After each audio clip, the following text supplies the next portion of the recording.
আর্জেন্টিনার সামনে এবার জর্ডান মিশন, নকআউট নিশ্চিত হলে উত্তেজনা ভীষণ।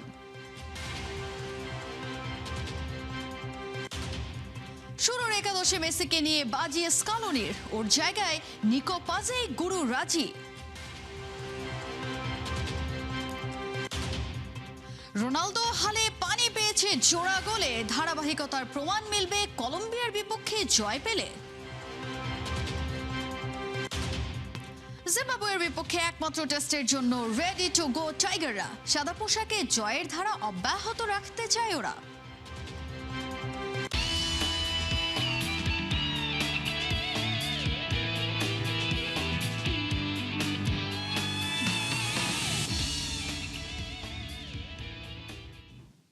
স্বাগত খেলা যুগে, আপনাদের সাথে আছি আমি তাজিন খন্দকার। গ্রুপ সেরা হয়ে নক আউট নিশ্চিত, তবুও টেক্সাসে আর্জেন্টিনার ম্যাচে উত্তেজনার অভাব নেই। রোববার সকাল 8টায় প্রতিপক্ষ জর্ডান নয়, এবারও আসল অপেক্ষা লিওনেল মেসিকে ঘিরে। খেললে 39 বছর বয়সে বিশ্বকাপে আর্জেন্টিনার জার্সিতে নামা দ্বিতীয় ফুটবলার, গোল করলে টানা 7 বিশ্বকাপ ম্যাচে স্কোর করার প্রথম খেলোয়াড়। অন্যদিকে বিদায় নিশ্চিত জর্ডান চাইবে বিশ্ব চ্যাম্পিয়নদের সামনে নিজেদের প্রথম বিশ্বকাপ যাত্রার শেষ ছবিটা স্মরণীয় করতে। জর্ডান আর্জেন্টিনা ম্যাচ নিয়ে থাকছে জুবায়ের নূরের ম্যাচ প্রিভিউ। বিশ্বকাপের ইতিহাসে অনেক দল গ্রুপ পর্বের শেষ ম্যাচ খেলে শুধু নিয়ম রক্ষার জন্য। এই ধরুন ফ্রান্সের বিপক্ষেই নরওয়ে নামিয়েছে তাদের টিম বি। লেফট ব্লুদের কাছে বিধ্বস্ত হওয়ার পরও চিন্তা নেই তাদের, আর আত্মবিশ্বাস নিয়ে যাবে প্রশ্ন। একই পরিস্থিতিতে এবার আর্জেন্টিনা গ্রুপ পর্বের শেষ ম্যাচে হারলেও সম্ভাব্য গ্রুপ চ্যাম্পিয়ন আলবিসেলেস্তেরা। সেক্ষেত্রে রাউন্ড অফ 32-তে বলাই যায় যে আর্জেন্টিনার প্রতিপক্ষ ঠিক হয়ে গেছে, এবং সেটা কেপ ভার্দে। কিন্তু আকাশি সাদা জার্সি যখন মেসির 10 নম্বরে ভাসে, তখন নিয়ম রক্ষার ম্যাচও হয়ে যায় রেকর্ডের রাত, স্মৃতির মঞ্চ আর এক ফুটবলের দীর্ঘ বিদায়ের লাস্ট ড্যান্স। টেক্সাসের AT&T স্টেডিয়ামে জর্ডানের বিপক্ষে আর্জেন্টিনার সামনে পয়েন্ট টেবিলের কোনো অঙ্ক নেই, আছে নিখুঁত গ্রুপ পর্বের লক্ষ্য। 39তম জন্মদিনের পর প্রথম ম্যাচে মাঠে নামলে মেসি হবেন আর্জেন্টিনার হয়ে বিশ্বকাপে এই বয়সে খেলা দ্বিতীয় ফুটবলার, আর জর্ডানের জালে বল পাঠাতে পারলে তারা 7 বিশ্বকাপ ম্যাচে গোল করা প্রথম খেলোয়াড়। জাস্ট ফন্টেইন জুনিয়র 6 ম্যাচের ইতিহাসও তখন মেসির পেছনে পড়ে যাবে। তবে স্কালোনির জন্য এই ম্যাচ শুধু মেসির রেকর্ডের নয়, নকআউটের আগে শেষ পরীক্ষারও। আলজেরিয়াকে 3-0, অস্ট্রিয়াকে 2-0, 2 ম্যাচে 2 জয়, 2 ক্লিন শিট। বিশ্বকাপে 3 ম্যাচ জিতে প্রতিটিতে গোল না খাওয়ার শুরু আর্জেন্টিনা এর আগে পেয়েছিল শুধু 1998 সালে। মেসিকে সেকেন্ড হাফে খেলানোর কথা তো আগেই জানিয়েছেন স্কালোনি, তবে পুরোপুরি বিশ্রামের পরিকল্পনাও থাকতেই পারে। নিকো পাজ হতে পারেন 10 নম্বরের জায়গার বিকল্প, ফার্স্ট 11-এ সুযোগ পেতে পারেন হুলিয়ান আলভারেজও। রক্ষণে ক্রিস্টিয়ান রোমেরোর হাঁটুর চোট চিন্তা বাড়িয়েছে, তাই মার্কোস সেনেসি, নিকোলাস অতামেন্দি কিংবা লিসান্দ্রো মার্টিনেজকে ঘুরিয়ে দেখার সুযোগ আছে স্কালোনির সামনে। গ্রুপ জেতা হয়ে গেছে, এখন বেঞ্চের গভীরতা মাপার পালা। অন্যদিকে জর্ডানের বিদায় নিশ্চিত হলেও গল্প শেষ হয়নি। নিজেদের প্রথম বিশ্বকাপে প্রথম 2 ম্যাচেই গোল করেছে তারা। আলী ওলওয়ান আরেকটি গোল করলে ছুঁয়ে ফেলবেন দেশের সর্বকালের সর্বোচ্চ গোলের রেকর্ড। মুসা আল তামারি, ইসান হাদ্দাদদের জন্য এই ম্যাচ সম্মানের শেষ লড়াই। জর্ডানের দুর্বলতা স্পষ্ট, সেটা সেট পিস। 5 গোলের 3টি তারা খেয়েছে কর্নার থেকে। আর্জেন্টিনার মতো শিকারী দল এই ফাঁক নিশ্চয়ই দেখেছে, বিশেষ করে যে দলে ডাগআউটে আছেন বিশ্বকাপ জয়ী মাস্টারমাইন্ড লিওনেল স্কালোনি। প্রথমবার মুখোমুখি দুই দল, এক পাশে বিদায়ের আগে ছাপ রাখার স্বপ্ন, অন্য পাশে চ্যাম্পিয়নদের রাজকীয় হাঁটা, আর মাঝখানে মেসি, যিনি নামলেই ম্যাচ আর শুধু ম্যাচ থাকে না, হয়ে যায় ইতিহাসের অপেক্ষা। জুবায়ের নূর, 71। মাঠে টানা জয়ের আত্মবিশ্বাস আর তার প্রতিফলন টিম হোটেলের প্রতিটি মুহূর্তে। টিম অফিসিয়াল থেকে শুরু করে ফুটবলারদের পরিবার, সবার চোখে মুখে ছড়িয়ে পড়েছে আত্মবিশ্বাসের ছাপ। কানসাসে অনুশীলন, ডালাসে ম্যাচের ব্যস্ততার মাঝেও মিলছে আনন্দ ঘন কিছু মুহূর্ত। বিশ্ব চ্যাম্পিয়নদের সেই ভিন্ন এক অধ্যায় নিয়ে যুক্তরাষ্ট্র থেকে অর্ণবাপের report.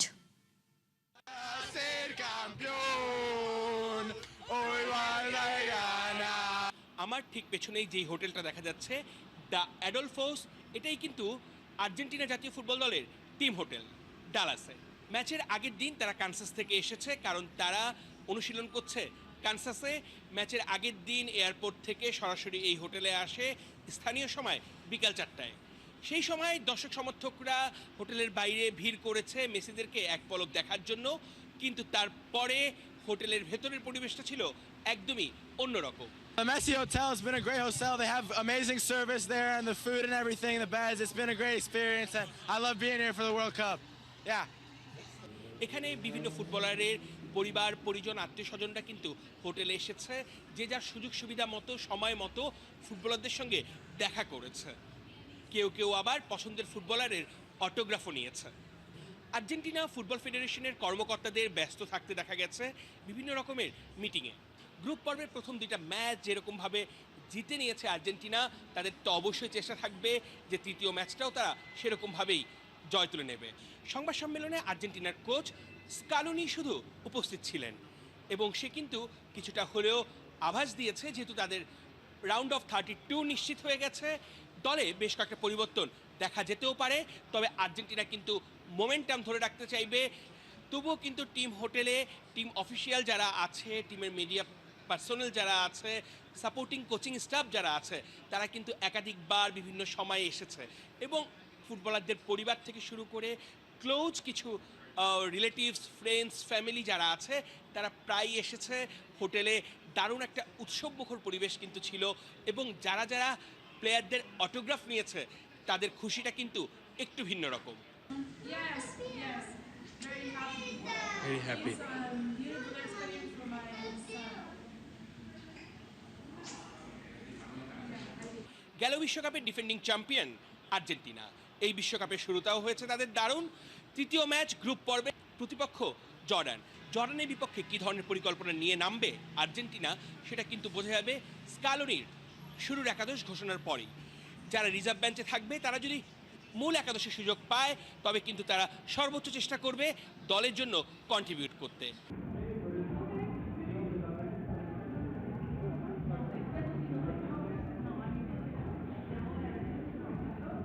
Selección, venimos a alentar para ser campeones. বিশ্বের নানা প্রান্ত থেকে আর্জেন্টিন ভক্তরা কিন্তু ডালাসে এসে উপস্থিত হয়েছে। প্রত্যেকটা ম্যাচেই কিন্তু স্টেডিয়ামে গর্জন ওঠে আর্জেন্টাইনের জন্য, মেসির জন্য। মেসি ম্যাজিক দেখার জন্য কিন্তু অপেক্ষায় গোটা বিশ্ব, বিশেষ করে আর্জেন্টাইন ফ্যানরা। তো সবার আশা জর্ডানের বিপক্ষেও দারুণ একটা ম্যাচ উপহার দেবে আলবিসেলেস্তারা। অর্ণব বাপি, 71, ডালাস, টেক্সাস। 2026 বিশ্বকাপে আনপ্রেডিক্টেবল স্টেজে এবার নতুন একটা টুইস্টের আবির্ভাব। আপনি যদি ভেবে থাকেন জর্ডানের বিপক্ষে ম্যাচেও লিও মেসি জাদুতে বুঁদ হবেন তাহলে ভুল করছেন। সে ঘুরে যে এবার বালি, কিন্তু কেন? কারণ মাস্টার মাইন্ড লিওনেল স্কালোনির শুরুর একাদশের পরিকল্পনায় নেই এলান্টেন, কারণ এবার তাকে একটু বিশ্রাম দেওয়া চাই। যে এদিকে রাউন্ড অফ 32-তে আর্জেন্টিনার প্রতিপক্ষ নবাগত কেপ ভার্দে, সেখানে কি ভজনিয়া দেয়াল ভাঙা সম্ভব মহাতারকার দলের? বিস্তারিত প্রতিবেদনে। এবারে বিষয় একটা আনপ্রেডিক্টেবল ড্রামা থিয়েটার। কখন যে কি হয় বলা বেজায় মুশকিল। বড় দলের পরে কপাল আর ছোট দলের ভেলকিবাজি। কি না হচ্ছে এর মধ্যে আর্জেন্টিনার প্রতিটা ম্যাচ এক একটা ক্লাইম্যাক্স। আলজেরিয়া, অস্ট্রিয়ার পর এবার মিশন জর্ডান। সেই ম্যাচটার জন্য কি রণকৌশল নিয়ে ভাবছেন মাস্টারমাইন্ড লিওনেল স্কালোনি? জানতে চান কি? নকআউটের কনফার্মেশন ডান, হাতের মুঠোয় সেই টিকিটটাও। আর সেজন্যই এবার একটু পরীক্ষা নিরীক্ষার মোড অন গুরু স্কালোনির। জর্ডানের বিপক্ষে কোনো রিস্ক নিতে নারাজ মাস্টারমাইন্ড, তাই দুধের স্বাদ ঘোলে মেটানোর মতো মহাতারকা লিওনেল মেসিকে দেয়া হচ্ছে খানিকটা রেস্ট। শুরুর একাদশে এলান্টেনের না থাকার বিষয়টা শুক্রবারের প্রেস কনফারেন্সে সব জানিয়ে দিয়েছেন আর্জেন্টাইন বস। সেকেন্ড হাফে হয়তো ক্যামিও রোলে দেখা যেতে পারে এই ফুটবল জাদুকরকে। কিন্তু প্রশ্ন হলো 26 বিশ্বকাপে আর্জেন্টিনার 5টি গোলেই যার পা থেকে এসেছে সেই নিউক্লিয়াস ছাড়া আলবিসেলেস্তেদের গোলের খাতা খুলবে কে? উত্তরটা অবশ্য ক্রিস্টাল ক্লিয়ার। কাপ্তানের পজিশনে জর্ডানের বিপক্ষে লাইমলাইটে আসছেন আর্জেন্টিনার নতুন ওয়ান্ডার বয় নিকো পাজ। কোমর জার্সিতে গেল মৌসুমে 6 অ্যাসিস্ট আর 12 গোল করে যিনি বাগিয়ে নিয়েছেন সিরিয়া বেস্ট মিডফিল্ডার অ্যাওয়ার্ড। অনেকেই তো এই 21 বছরের তরুণকে নেক্সট মেসি হিসেবে ট্যাগও দিয়ে দিয়েছেন। জর্ডান ম্যাচটি তাই পাজের জন্য নিজেকে টেস্ট করার পারফেক্ট স্টেজ। তবে আর্জেন্টিনার আসল ব্যাগ অ্যান্ড ব্যাগেজ পরীক্ষা কিন্তু জর্ডান না, আগামী 4 জুলাই রাউন্ড অফ 16-এ। সেখানে তাদের মুখোমুখি হবে এই বিশ্বকাপের সবচেয়ে বড় সারপ্রাইজ প্যাকেজ কেপ ভার্দে। মাত্র 5,93,000 জনসংখ্যার এই ছোট্ট আফ্রিকান দেশটি যেন বামন হয়ে চাঁদে হাত দেওয়ার স্বপ্ন দেখছে। প্রথমবার বিশ্বকাপে এসেই স্পেন আর উরুগুয়ের মতো জায়ান্টদের রুখে দিয়ে বাজিবাদ করেছে ব্লু শার্টসরা। এই রূপকথার নেপথ্যে নায়ক তাদের 40 বছর বয়সী অতন্দ্র প্রহরী গোলকিপার ভোজিনিয়া। স্পেনের বিপক্ষে যার 8টি অবিশ্বাস্য সেভ না দেখলে বিশ্বাস করাই কঠিন। ওল্ড ইজ গোল্ড প্রবাদটাকে সত্যি করে এই বুড়ো বয়সে টুর্নামেন্টের অন্যতম ডাইহার্ড গোলকিপার বনে গেছেন তিনি। ইতিহাসের পাতায় ঘানা সেনেগালের মতো প্রথমবার এসেই নকআউটে জায়গা করে নেয়া কেপ ভার্দে এবার ডিফেন্ডিং চ্যাম্পিয়নদের ওপেন চ্যালেঞ্জ ছুঁড়ে দিয়েছে। বিশ্বমঞ্চে ইচ্ছা থাকলে যে উপায় হয় তা আঙুল উঁচিয়ে দেখিয়ে দিল এই ছোট্ট দেশটা। তাজিন খন্দকার, 71। নিজেকে হারিয়ে খোঁজা ক্রিস্টিয়ানো রোনালদো হালে পানি পেয়েছে জোড়া গোলে। ডিআর কঙ্গোর বিপক্ষে খেই হারা CR7 হয়তো ছন্দ ফিরেছেন উজবেকিস্তানের বিপক্ষে, কিন্তু সেই ছন্দ কতটা ধারাবাহিক তার প্রমাণ মিলবে কলম্বিয়ার বিপক্ষে। গোল ব্যবধানে এগিয়ে থাকলেও রোনালদো, ব্রুনো ফার্নান্দেজরা এই ম্যাচটা হারতে চাইবেন না। মায়ামির হার্ড রক স্টেডিয়ামে ম্যাচ শুরু বাংলাদেশ সময় ভোর 5:30টায়। খালিদ জামিলের প্রিভিউ রিপোর্ট। 2014 সালে ব্রাজিলে হামেস রদ্রিগেজ গোল্ডেন বুট জিতেছিলেন। 6 গোল কলম্বিয়াকে কোয়ার্টার ফাইনালে নিয়ে গিয়েছিলেন। সেই টুর্নামেন্টে কলম্বিয়া আর পর্তুগাল একই গ্রুপে ছিল না, মুখোমুখিও হয়নি। 12 বছর পর মায়ামির হার্ড রক স্টেডিয়ামে প্রথমবার কম্পিটিটিভ মঞ্চে দেখা গ্রুপের টপ স্পট নির্ধারণ করবে এই ম্যাচ। প্রেক্ষাপটটা বলা দরকার। কলম্বিয়া 6 পয়েন্ট নিয়ে গ্রুপের শীর্ষে। উজবেকিস্তানকে 3-1 আর ডিআর কঙ্গোকে 1-0 গোলে হারিয়েছে তারা। ক্রিস্টিয়ানো রোনালদোদের সাথে ড্র করলেই টপ স্পটটা নিশ্চিত। পর্তুগাল 4 পয়েন্ট নিয়ে 2-এ, ডিআর কঙ্গোর সাথে 1-1 ড্র। উজবেকিস্তানকে 5-0 গোলে হারিয়েছে। জিততেই হবে, না হলে গ্রুপ রানার্স আপ হওয়া কঠিন। কলম্বিয়ার গল্পে এখন দুটো নাম সবার ওপরে, হামেস রদ্রিগেজ। 34 বছরেও এই প্লেয়ার এখনো দলের নিউক্লিয়াস। ডিআর কঙ্গোর বিপক্ষে 5টি চান্স ক্রিয়েট করেছেন। 1998 সালে কার্লোস ভালদেরামার পর এটাই একটি ম্যাচে কোনো কলম্বিয়ান খেলোয়াড়ের সর্বোচ্চ। লুইস দিয়াজ বায়ার্ন মিউনিখে ক্যারিয়ারের সেরা মৌসুম কাটিয়ে এসেছেন। উইং থেকে বারবার ডিফেন্ডারদের ছিন্ন ভিন্ন করছেন। ড্যানিয়েল মুনোজ 2 ম্যাচে 2টো গোলে সরাসরি জড়িত ছিলেন, এই গ্রুপের আনসাং হিরো। কলম্বিয়ার লাস্ট 13 ম্যাচে মাত্র 2টো হার, সেগুলো ফ্রান্স আর ক্রোয়েশিয়ার বিপক্ষে। দুটোই প্রি টুর্নামেন্ট ফ্রেন্ডলিতে। তবে এই বিশ্বকাপে এখন পর্যন্ত সেরা প্রতিপক্ষ পায়নি সাউথ আমেরিকান নেশনস। পর্তুগাল সেই তুলনায় অন্য লেভেলের দল। রোনালদোর গল্পটা নাটকীয়। ডিআর কঙ্গোর বিপক্ষে শট অন টার্গেটে 0, রেটিং 5.9। তারপর উজবেকিস্তানের বিপক্ষে ব্রেস। সেই 2 গোলে তিনি প্রথম খেলোয়াড় হিসেবে 6টি ভিন্ন বিশ্বকাপে গোল করার রেকর্ড গড়লেন। 10 গোল করে ইউসেবিওকে টপকে পর্তুগালের সর্বোচ্চ বিশ্বকাপ গোলদাতা হলেন। উত্থান পতনের এই চক্র রোনালদোর পুরো ক্যারিয়ারের মতোই। CR7 এর নন পেনাল্টি এক্সপেক্টেড গোল এই টুর্নামেন্টে 2.1, অর্থাৎ গোলের সুযোগ তৈরি করছেন, স্কোরও করছেন। পর্তুগালের আসল শক্তি মিডফিল্ড। ব্রুনো ফার্নান্দেজ এই টুর্নামেন্টে প্রতিপক্ষের ডিফেন্স লাইন ভেঙে থ্রু পাস দিয়েছেন 7টি। এমন 9টি পাস দিয়ে এই হিসেবে তার আগে আছেন শুধু স্পেনের রদ্রি। জোয়াও নেভেস আর ভিটেনার ডাবল পিভট কলম্বিয়ার হাই প্রেসকে সামলানোর জন্য তৈরি। অফটার 25,000 সিমুলেশনে পর্তুগালের জেতার চান্স 51.6%, কলম্বিয়ার 23.9%, 25.2% ড্রয়ের সম্ভাবনা। ড্র কলম্বিয়ার জন্য যথেষ্ট। এই মানসিকতাই ম্যাচের ডাইনামিক্স বদলে দিতে পারে। 2 দলের ইতিহাসে কোনো কম্পিটিটিভ দেখা নেই, তাই স্ট্যাটিস্টিক্স নয়, মাঠ কথা বলবে। হামেস বনাম ব্রুনো, দিয়াস বনাম ক্যান্সেলো, রোনালদো বনাম লুকুমি, এই ম্যাচআপগুলোই মায়ামির রাতটাকে স্পেশাল করবে। রোনালদোর শেষ বিশ্বকাপে গ্রুপ টপ পারফর্ম করার এটাই সুযোগ। কলম্বিয়ার এটা সেই সতর্কবার্তা দেওয়ার মঞ্চ। 2014-র পুনরাবৃত্তি কি সম্ভব? মায়ামিতে সেই উত্তর মিলবে। খালিদ জামিল, 71। জিতলে রাউন্ড অফ 32 কনফার্ম, কিন্তু মিশরের বিপক্ষে একেবারে শেষ মুহূর্তে গোল বাতিল। ইরানের স্বপ্নটা যেন ভেঙে পড়ল এক পলকে।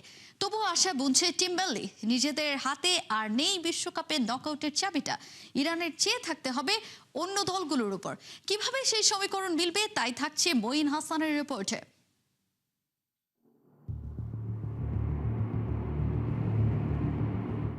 মিলিমিটারের ব্যবধানে একটা গোল বাতিল, ইরান শিবির মুহূর্তেই মুষড়ে পড়ল। মিশরের বিপক্ষে ম্যাচের শেষ মুহূর্তে 1-1 সমতার খেলাটা ঘুরে যেতে পারত ইরানের পক্ষে। সোজা খলিলজাদের ওই গোলটা মিশরের জয়রথ প্রায় থামিয়েই দিয়েছিল। কিন্তু VAR চেকের পর রেফারি অফসাইডের কারণে গোল বাতিলের সিদ্ধান্ত দিলে ম্যাচটি 1-1 গোলের ড্রয়ে শেষ হয়। ম্যাচটা জিতলেই ইরানের ভাগ্য খুলে যেত, সরাসরি চলে যেত রাউন্ড অফ 32-তে। কিন্তু এখন টিম মেল্লির ভাগ্য ঝুলছে সুতোয়। গ্রুপ পর্বে 3 ম্যাচ খেলে 3টিতেই ড্র, কোনো জয় বা হার নেই, সংগ্রহ মাত্র 3 পয়েন্ট। তবে তাতেও শেষ হয়ে যায়নি পার্সিয়ানদের স্বপ্ন। এখনো 32-এর দরজা খুলতে পারে, তবে সেই চাবিটা আর নিজেদের হাতে নেই, আটকে আছে অন্য দলগুলোর সমীকরণে। 48 দলের নতুন বিশ্বকাপ ফরম্যাটে 12 গ্রুপের তৃতীয় স্থানধারী দলগুলো থেকে সেরা 8টি দল যাবে নকআউট পর্বে। সেই তালিকায় বর্তমানে 6 নম্বরে আছে ইরান। বেশ কিছু গ্রুপের খেলা এখনো বাকি, আর সেখানেই লুকিয়ে আছে ইরানের দুশ্চিন্তা কিংবা আনন্দের মহাকাব্য। সবচেয়ে বড় নজর থাকবে ঘানা ও ক্রোয়েশিয়া ম্যাচের দিকে। বর্তমানে ক্রোয়েশিয়ার আছে 3 পয়েন্ট আর ঘানার পয়েন্ট 4। ক্রোয়েশিয়া যদি জিতে যায় তাহলে ইরানের জন্য স্বাভাবিকভাবেই বিপদ আরও বাড়বে। এই ম্যাচে ঘানার জয় বা ড্রই ইরানের জন্য সবচেয়ে নিরাপদ সমীকরণ। গ্রুপ জে থেকে আলজেরিয়া ও অস্ট্রিয়ার মধ্যে যে কোনো এক দল হবে তৃতীয়। আলজেরিয়ার জয় বা ড্র ইরানের জন্য স্বস্তির হবে না, কারণ আলজেরিয়া ড্র করলে তাদের পয়েন্ট হবে 4, আর জিতলে তো ইরানকে টপকেই যাবে। এই ম্যাচে তাই অস্ট্রিয়ার জয় কামনা করতে পারে ইরান শিবির। সেক্ষেত্রে আলজেরিয়া 3 পয়েন্ট বা তার কম নিয়ে ইরানের নিচেই থাকবে। এরপর আছে DR কঙ্গো ও উজবেকিস্তান ম্যাচ। এই ম্যাচটিও ইরানের জন্য বেশ বিপজ্জনক। এখানে কঙ্গোর জয় কোনোভাবেই চাইবে না ইরান, কারণ আফ্রিকার এই দেশটি জিতলেই তাদের পয়েন্ট হবে 4, যা তাদের ইরানের ওপরে নিয়ে যাবে। ম্যাচটি ড্র হলে বা উজবেকিস্তান জিতলে ইরানের জন্য সুবিধা হবে। অন্যান্য গ্রুপের এই সমীকরণগুলো যদি ইরানের পক্ষে যায়, তবেই রাউন্ড অফ 32-তে যাওয়ার রাস্তা পরিষ্কার হবে টিম মেল্লির। যদিও মাঠের সমীকরণ কখন কোন পাশে ঘুরে যায় তা আগে থেকে বলা কঠিন, আর নিজেদের ভাগ্যটাও এখন আর নিজেদের হাতে নেই। দেশের অভ্যন্তরীণ নানামুখী প্রতিকূলতা ও অর্থনৈতিক নিষেধাজ্ঞা মারিয়ে নর্থ আমেরিকায় বিশ্বকাপ খেলতে এসেছে ইরান। মেক্সিকো সিটিতে বেস ক্যাম্প হওয়ায় লজিস্টিক্যাল সাপোর্ট নিয়ে বেশ ভুগতে হচ্ছে তাদের। তবুও এখন পর্যন্ত টুর্নামেন্টে অপরাজিত থাকা ইরান সব বাধা পেরিয়ে ছুঁতে চায় বড় কিছু। মঈন হাসান, 71। এবারে ক্রিকেট। জিম্বাবুয়ে সফরে একমাত্র টেস্ট খেলতে রোববার মাঠে নামছে বাংলাদেশ। হারারে স্পোর্টস ক্লাব মাঠে খেলা শুরু বাংলাদেশ সময় দুপুর 1টায়। জিম্বাবুয়ের বিপক্ষে এই ম্যাচ টেস্ট চ্যাম্পিয়নশিপের অংশ নয়, তবে টাইগাররা শতভাগ সিরিয়াস।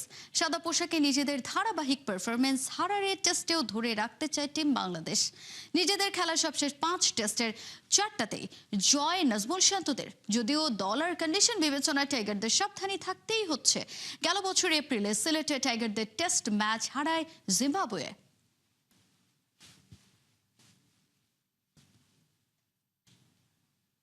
ম্যাচটা জিততে চাই এবং ভালো ক্রিকেট খেলতে চাই, কারণ এই সিরিজের পরে আমাদের বেশ কিছু অ্যাওয়ে সিরিজ আছে। সো এই সিরিজটা আমরা কত ভালো ক্রিকেট খেলতে পারতেছি এটা ইম্পর্টেন্ট। ব্যাটসম্যান এবং বোলাররা এখানে যদি ভালো করতে পারে, এটা আমাদের সামনের সিরিজগুলোর জন্য কাজে আসবে। সো লক্ষ্য থাকবে যে কত ভালো ক্রিকেট আমরা খেলতে পারি।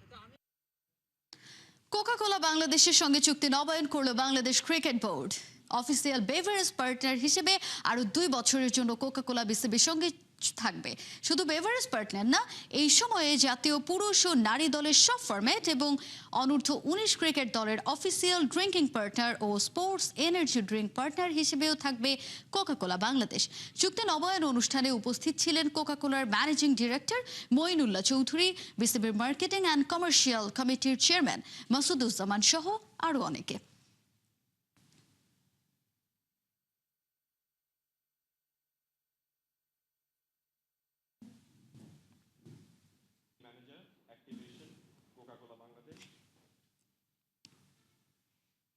এই ছিল এখনকার খেলা যুগে। সরাসরি সংবাদের অনুষ্ঠান দেখতে চোখ রাখুন একাত্তরের ফেসবুক পেজে এবং সাবস্ক্রাইব করুন একাত্তরের ইউটিউব চ্যানেল। থাকুন একাত্তরের সাথেই।